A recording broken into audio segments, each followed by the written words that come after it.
namoz o'qitsa sakrab jahli chiqqanga, Allohdan gapirsa g'azabi kelganga, azonni ovozi chiqqanda uyqum qochib ketdi deb so'kkanga,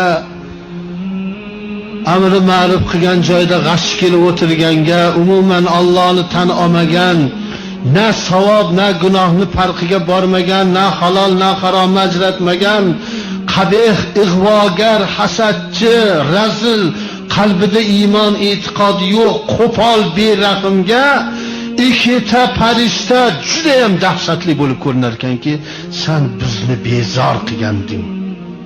Har aroq ichganingda hidingga chidolmasdik. Har ig'vo g'iybat qilganingda tilingdan shunday sassiq hidlar chiqardiki, birovni ig'vosini, g'iybatini iloyo tezroq bu tugasayu, o'lsayu bundan qutulsak derdik. Mana bugun bizni ham qas oladigan kunimiz keldi.